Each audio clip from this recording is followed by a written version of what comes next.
Halo Sobat Top 10, kita ketemu lagi. Kali ini kita akan melanjutkan episode yang kemarin tentang kisi-kisi atau prediksi kisi-kisi soal UTBK SBMPTN tahun 2021. Bagi kamu yang masih kebingungan, saya harus belajar apa untuk UTBK, mungkin referensi ini bisa kalian pakai agar belajar kamu menjadi lebih fokus.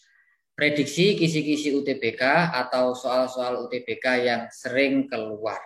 Kali ini episodenya adalah subtes tes potensi skolastik untuk pemahaman bacaan dan menulis.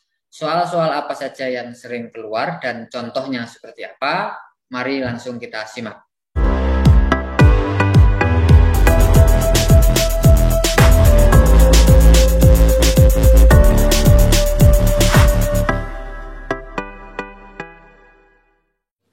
Sebelumnya, yuk subscribe channel ini, jangan lupa tekan tombol loncengnya. Saya juga berbagi informasi setiap hari lewat Instagram menuju PTN, silahkan di follow.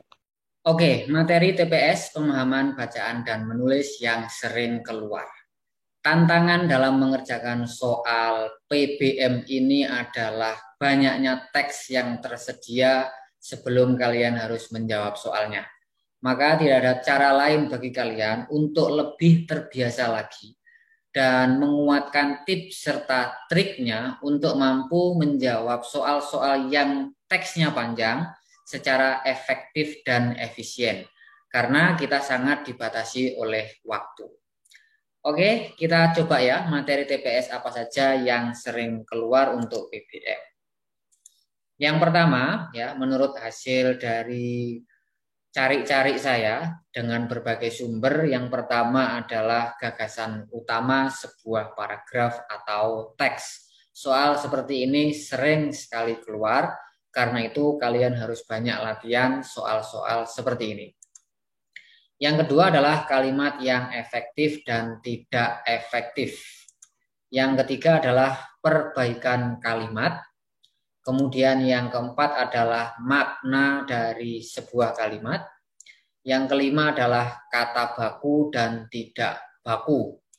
Yang keenam adalah pola kalimat. Yang ketujuh imbuhan kata.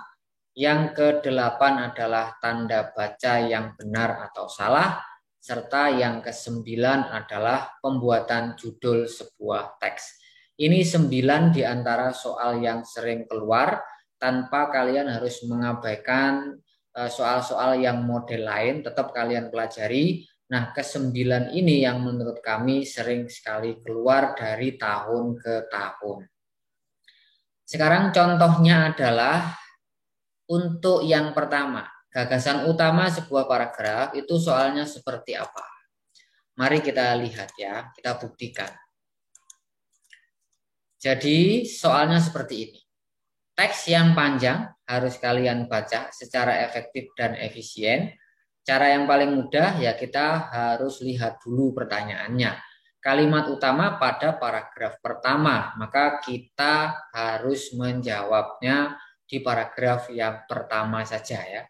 Tapi kalau kita lihat ini memang sudah saya potong menjadi satu paragraf aja. Sebenarnya ini sangat panjang, tapi karena ketidakcukupan jadi kita bikin yang satu paragraf aja. Nanti di soal sebenarnya akan muncul berparagraf-paragraf. Kalian cari yang ditanyakan tuh paragraf yang keberapa. Kira-kira gitu, baru kemudian menuju ke paragrafnya. Oke, ini pertanyaan ini bisa kalian jawab ya di kolom komentar sebagai latihan juga ya, latihan secara langsung. Kemudian tipe soal yang kedua adalah kalimat efektif dan tidak efektif. Mari kita buktikan lagi seberapa menantang soal PBM. Soal PBM ini memang soal yang sama sekali tidak hitung-hitungan, tapi bukan berarti soal seperti ini dengan mudahnya kita dapat jawab. Karena tantangan kita adalah betapa panjangnya teks itu. Dan kita harus menganalisisnya secara teliti untuk memastikan jawaban kita benar. Kalimat tidak efektif terdapat pada, nah ini kita harus mencari nih, kalimat keberapa. Nah ini sudah ada angkanya ya. Kalimat kedua paragraf keberapa? Ini ada kalimat 1, kalimat 2, kalimat 3, kalimat 4, kalimat 5, kalimat 6, dan seterusnya. Jadi kita langsung aja perhatikan kalimat-kalimatnya itu. Dan kita akan disuruh untuk mencari tahu manakah yang tidak efektif. Kemudian yang ketiga adalah perbaikan kalimat. Perbaikan kalimat, lagi-lagi disajikan sebuah teks yang cukup panjang. Kemudian pertanyaannya adalah perbaikan yang tepat pada kalimat pertama. Berarti kalimat pertama adalah bagi penyuka spot-spot. Nah, ini spot-spot ini di blok ya. Nah, ini mungkin fokusnya pada sini. Perbaikan yang tepat pada kalimat pertama adalah untuk kata spot-spot, apakah tidak perlu diperbaiki atau diganti dicetak miring, spot saja tanpa pengulangan, atau spot dikasih tanda petik 2, atau spot-spot tanda petik 2, atau spot-spot tanpa tanda petik tapi dicetak miring. Nah, ini kalian harus tahu kaidahnya. Nah, ini baru ketika lihat soal seperti ini, mumpung masih ada kesempatan, silahkan kalian buka-buka teorinya ya. Buka-buka teorinya kalau ada kata-kata unik seperti ini, apakah dicetak miring dan seterusnya antara A sampai E itu. Apakah sudah tepat di blok seperti itu? Kalau sudah tepat ya berarti jawabannya A. Dan seterusnya, kalian cari tahu referensinya di buku-buku yang sudah kalian miliki ya. Oke, yang berikutnya yang keempat, makna dari kalimat. Kalimat manakah yang maknanya sejajar, setara ya dengan kata yang menggambarkan pada kalimat dicetak miring. Yang dicetak miring adalah jatuhnya penari menggambarkan bahwa manusia kerap lupa diri ketika sudah bergelimang harta. Nah, yang spesifik adalah kata menggambarkan ya. Kata menggambarkan itu maknanya sejajar dengan kalimat yang mana antara A sampai E. Silakan kalian jawab. Dan ini juga kalian perlu membaca referensi jika kalian belum terbiasa menjawab soal seperti ini. Cukup menantang ya PBM ya. Jadi jangan diremehkan. Yang kelima adalah kata baku dan tidak baku. Kalimat tersebut bukan kalimat baku karena penggunaan kata frekuensi itu mubazir. Penggunaan kata meningkatnya. Kemudian kesalahan penulisan tanda koma sesudah iklan. Kesalahan penggunaan kata dalam. Yang pertama ini ya, kata dalam. Itu salah, dianggap salah. Apakah itu kesalahannya? Atau kesalahan dalam penggunaan kata dan. Ini ada dan di sini. Nah, kalian harus juga terlatih soal seperti dan ini teoritis banget ya. Kalian harus buka materinya kalau kalian lupa. Oke, yang keenam adalah pola kalimat. Nah, mungkin ini yang udah terbiasa kalian lakukan ya, karena ini sering sekali, bahkan saat kita belajar bahasa Indonesia pertama kali itu udah diajarin yang kayak gini.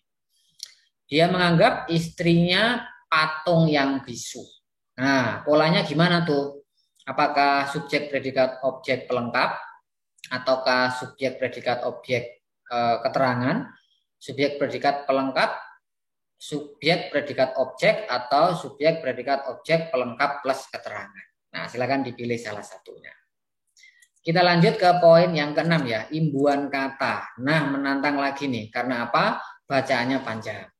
Kata berimbuhan yang salah digunakan pada paragraf kedua. Nah, kita cari paragraf kedua dan kita cari kata yang berimbuhan yang salah ya. Kata berimbuhan yang salah itu di paragraf kedua yang mana? Apakah melakukan perjalanan perairan menduga atau memangsa? Nah, kalau sudah ada opsinya ke sini ya tinggal kita cari mana yang ada kata melakukan, berarti ini selalu melakukan perjalanan. Apakah ini imbuhan yang salah? Nah, apakah perjalanannya justru yang salah? Ataukah perairan ya? Ini ke perairan laut, ini sudah perairan laut lagi. Mungkin itu ya jawabannya ya. Nah, dicek aja, oke? Atau menduga atau memangsa. Ya, karena ini temanya adalah soal apa yang keluar, maka kita tidak jawab. Mungkin nanti jawabannya bisa di Instagram menuju PTN. Kalau kalian request, bisa dijawab di sana. Nah, yang berikutnya adalah judul teks. Lebih menggairahkan ya. Jadi teksnya luar biasa. Ini sampai kecil-kecil ya, karena supaya cukup kita kecilin. Ada 1, 2, 3 paragraf. Kemudian pertanyaan sebenarnya sederhana ya, judul yang tepat atau judul yang tepat sesuai dengan teks di atas adalah yang mana? Pisang mengandung banyak gizi atau banyak mengandung gizi? kandungan gizi pada pisang, manfaat pisang untuk kesehatan, kandungan gizi pada pisang menurut Science Direct, atau aturan mengkonsumsi atau mengonsumsi pisang. Jadi gitu. Pada PBM ya sudah sangat fix bahwa ini adalah soal menantang, dan kalian kalau ingin mendapatkan nilai yang cukup bagus, latihan soal ini harus diprioritaskan. Itulah ke-9 soal yang sering keluar menurut prediksi dari kami hasil penelusuran berbagai sumber yang bisa saya ketengahkan ke hadapan Anda. Semoga dapat menjadi referensi. Kalau misalkan ada yang kurang, kalian bisa langsung aja tambahkan di kolom komentar. Termasuk juga kalian mau request apa untuk konten ke depan, tulis juga di kolom komentar. Jangan lupa kunjungi Instagram menuju PTN karena ada paket soal tryout free yang bisa kalian ikuti dan hasilnya langsung bisa keluar. Hasilnya sesuai dengan ya replika IRT lah atau teori respon butir. Jadi nanti kalian bisa belajar dan kemudian dari hasilnya itu kalian bisa mengevaluasi kira-kira nilai kalian sudah berada pada kuartil 3 berdasarkan data 2019 dan 2020 atau masih di bawahnya. Nilai kalian sudah seimbang antara satu subtes dengan subtes yang lain ataukah masih kurang seimbang ya, masih ada yang terlalu rendah dan ada yang terlalu tinggi ya. Nah, itu silakan ikutin program tryout yang diselenggarakan oleh Instagram menuju PTN. Bila ada diskusi, tulis ya di kolom komentar. Demikian video kita kali ini, semoga ada guna dan manfaatnya. Tetap semangat, jangan pernah patah semangat ya, jangan pernah putus asa, selalu belajar. Tetap semangat, tetap belajar, dan create your future.